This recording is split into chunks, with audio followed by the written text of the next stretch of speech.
All right, so our first presenter is a longtime fixture of the club, and he's done a lot for us. He normally helps with taking in equipment from Silent Keys or hams that are just clearing out their shack. So he's also a big proponent in our club, I guess, of IT. He helps set up all the field day logging systems and all, and make sure everything is running behind the scenes. And with that, we welcome Jim, Whiskey Alpha 8, Mike, Papa Alpha to the podium. Let me turn on some gear, and then I'll explain what we're going to be doing today.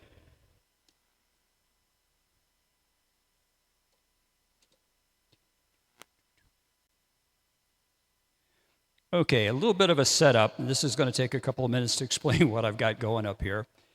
What we've got is this. I've got a Kenwood transceiver here. This is a little bit old. It's a 930S. It was donated to the club for some special operations. It's a 250 watt, 6 meter to 80 meter basically unit. And I'm going to be feeding it into some equipment that we can take a look at.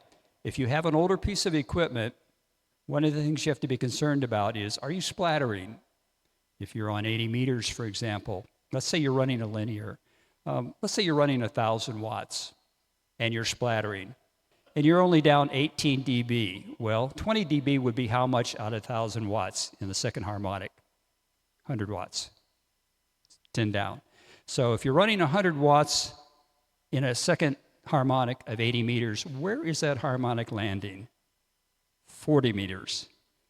And if it goes down another 16 to 18 dB, where's it landing after that, the next harmonic down? It's down to 20 meters. So you can really cover a few amateur radio bands with your linear if you're not doing what you really should be doing. Now, on a transceiver, there's something called ALC. Most of you are familiar with that. ALC is automatic limiting. The manufacturer was very specific when you got your manual. I know we all read those manuals on how to set up ALC. There's usually a little red scale, and it says, okay, adjust the mic gain so that it fits somewhere in that red scale. You don't want to be over on the far side. Not good.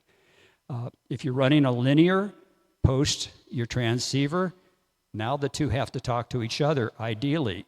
And now you've got an issue going on. If Kenwood makes this and Ameritron makes the linear, how do you get the two to talk to each other? There's almost always an ALC jumper between the two, but they don't necessarily talk the same language exactly, especially on values of attack time and release time.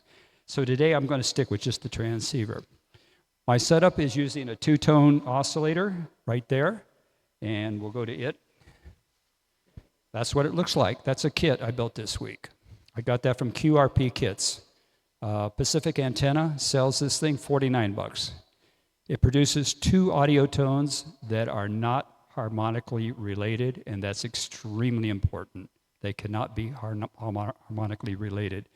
And when I built this, I put it in a little bud box, and I know they're going to get mad at me for stepping out, but you've got a level control and a balance control.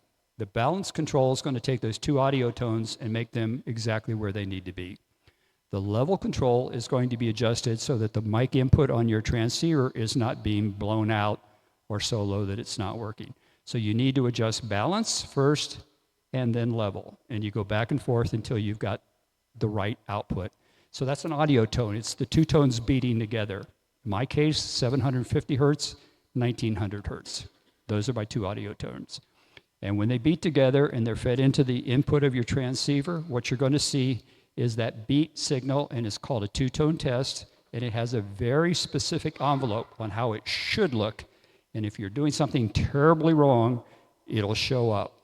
And that's great for your own transceiver, and that's great when you're putting a linear on the output of your transceiver. So you get to test all of that. Some of the newer rigs have that two-tone test built right in them. I'm told that there's a couple of them out there that do that for you. $49 for this one. Elecraft makes one for about $100. And if it's built into your rig, you're golden. You're there. So that's the front of my little two-tone test. There's the back. Tone 1, 750 hertz. Tone 2, 1900 hertz. The combined is what we're going to feed into our transceiver. That's what it, excuse me, that's what it looks like inside. So when you go to QRP, I'm getting hoarse, you see the little board? That's what you get for your $49. Takes two 9-volt batteries. And took me about 2 hours to build this and put it in the box, put the controls on it, and so forth. When they give it to you, all the controls and the switches are all on the board. I just ported them out so I could put it in a neat little box. And I happen to have all this stuff around me. Okay, here's a typical diagram of what you would do for a setup. Typical. You got the two tones, audio tones. They're going to be combined. In my case, they're in this little box I made. You've got an HF rig. In some cases, you would want to go into your linear as part of your test program. There needs to be a dummy load. I have a dummy load. It's on the far right-hand side of the table. It's a 150-watt Bird dummy load. Most of you either have a dummy load of some type, maybe a cantina with oil or a standalone with a lot of fins. It's really smart as a good amateur to use a dummy load when you're testing. You really don't want to put it on an antenna while you're, hey there, hey there, hey there. Put it on a dummy load. Okay, I'm taking a sample off the output, the RF. It goes into a sampler. That's an attenuator. I have a little Bird attenuator up here. You can come see it at the break. I'm knocking this down 40 dB. So I'm taking the output of the transceiver, knocking it down 40 dB, and then I'm going to go into my scope and my spectrum analyzer. So the scope is the Tektronix, the big box, and the little black box is my Ultra SA. So we're going to be looking at the time domain and the frequency domain of what a good signal looks like and a bad signal looks like. So that's the setup here. And I'm going to go ahead and turn this on. It's battery operated. I didn't want to get that going too quick. Okay, this is this diagram here that you can look at the break. This is exactly what's on the table. Kenwood in the upper left, the RF out, the big red bar, is going into the attenuator. The output of the attenuator is going into my spectrum analyzer and going into my scope. The RF path goes on to the dummy load, so I'm not interfering with anybody tonight, and we're on 7.2 megahertz. That's where the rig's set. The two-tone test unit over in the lower left is set already balanced, good level. And I got to go down and attenuate it. This is a mic input on an older rig. It's fairly hot. And if I try to come right out of my little two-tone test box, I'd be blowing it out. So I'm really knocking it way, way, way down. And then what we're going to see here is in the gray box, that is the frequency domain. That's what it should look like with two tones, sideband. And over on the darker box, that's basically my little analyzer, the frequency domain. I do. Up in the green rather, that is what it's going to look like on the scope, and that is perfect. If you see that on your rig, where you've got a really nice pinch down point, really nice sinusoidal signals from those two beat signals, you're golden. That's what you really want to see. And that's kind of the setup I've got going here. And here's what you can and don't want to see sometimes. Up at the top is good. You notice it pinches right down, level's good, good symmetry. The second box down is examples of what do you want to watch out for? What gets you in trouble? Where are you going to be called a lid? Those of you that may be new amateurs, being called a lid is not something you want to happen or have happen to you while you're on the air. You notice what you can do is the solid line there is ramping up, flat tops comes down, lousy crossover point, and then does the opposite on the negative half cycle. That is an extreme example of being in severe distortion. And what it's going to look like on the Tektronix scope is that waveform that doesn't have that nice sinusoidal shape. And you notice it's a flat line at the crossovers. So that's not good. And then down at the bottom, you see a good one over on the left and one that's starting to flat top on the right and pinch off a little bit. Okay, so let's see if we can make this actually do this. I'm going to have to use a push to talk. And normally when you do a test like this, sideband is pretty good. When you're talking, it's a low duty cycle. Doesn't push your rig too much. FT8, a little bit more. You really want to be careful with that. I know in my rigs, my Yaesus, it's 50% downrated. So if I run 100 watts sideband, I can only run 50 watts FT8. It's a heavy duty cycle, and you don't want to burn the finals out.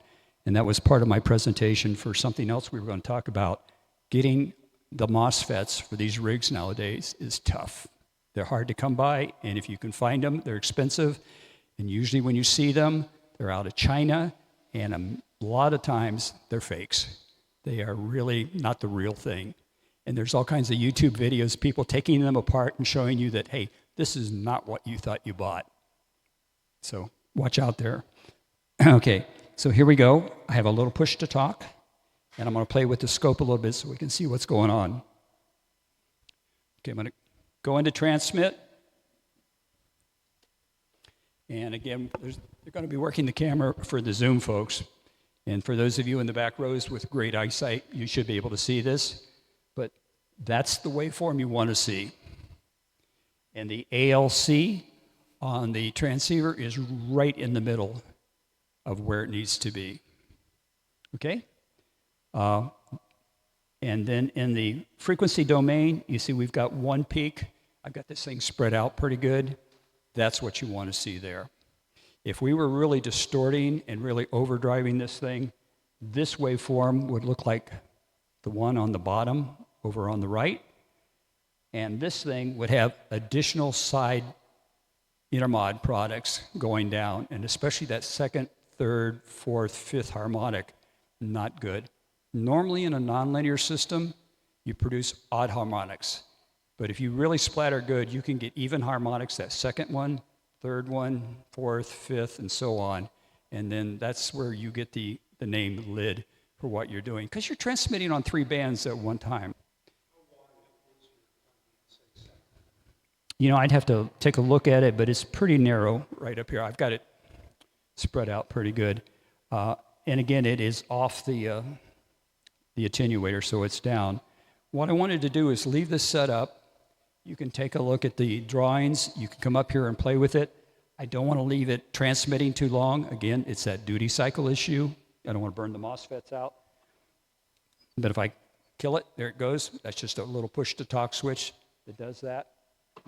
You notice what happened to the signal that I have on my little Ultra SA? It dropped down to almost nothing. So the noise floor is way, way, way down. Okay, so that's it in a nutshell. It's what you want to see, what you don't want to see. $49 for a 2-tone test device. I asked around in the club and nobody had one, so I built one. So there we go, and you're welcome to use it.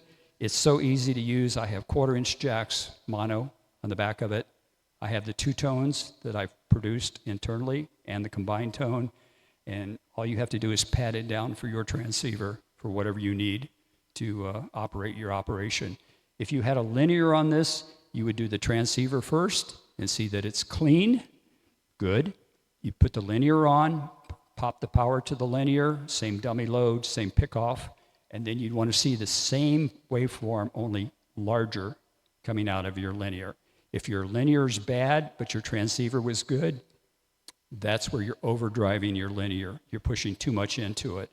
And if you have an ALC input connection between the linear and the transceiver, you need to adjust that properly so that the ALC feedback path goes ahead and basically backs the transceiver down just a little bit.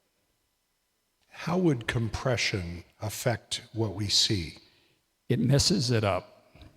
That's a really good question. If you're going to come up here and play with this, if you do the push to talk and go ahead and turn the proc on for the audio, you will see it get distorted a little bit. So this test is done naked. You basically don't want any kind of compression on your audio signal. You just don't, because that's nonlinear. That's kind of a distortion factor. And so you're trying to make an evaluation of how clean you are by putting dirt into your system. And you can try that here, the proc setup. And as soon as you pop it in, you notice the difference. It's not that bad, but it's not good. Yes. Tom, NN6H, asks, where's the frequency range of the Ultra SA? 0 to 30 megahertz? Question mark. Let's see. I think I've got it from 7.1. And again, you have to have good eyes. I got it from 715 to 725. So that span that you saw in there, that whole display, 4 inches, is 715 to 725. Any other questions? Yeah. You're picking your tones to be within the audio band, but is there an industry standard for which tones should be used? Yeah, there is. The 750 is pretty standard, and 1950 is kind of the nominal. There are some that were 750 and like 1350. If you have a laptop computer and you have one of the free audio generator software packages on your laptop, and you can create a stereo pair tone, you can set one of those little oscillators for 750, set the other one for 1950, and it saves you the cost of the tune tone test. Exactly. My thought here was to get something with a little more quality, a little less distortion on it. And again, I'm pretty pleased with the kit for $49. Any other questions? The tones that you're generating, are they coming out of that box, or are they inputted from another The source? two tones that are being created are out of the Chrome box. And there's two outputs in the back, and I can actually show them to you on the scope. Yeah, if you want to come up after we get into a break, I'll go ahead and pop them on, and you can see they're very pure-looking tones. Again, if you look at a sine wave audio on a scope and you think you see distortion, that's pretty bad. You should not be able to see any if you can see it, it's bad. You know, it really is. So THD there would be, 10% or better. And most solid-state devices nowadays, if you buy a good stereo system, you're talking like 0.0001 or something like that. It's way, way down there. Anything else? Thank you so much. Appreciate it. Come up and take a look and have fun.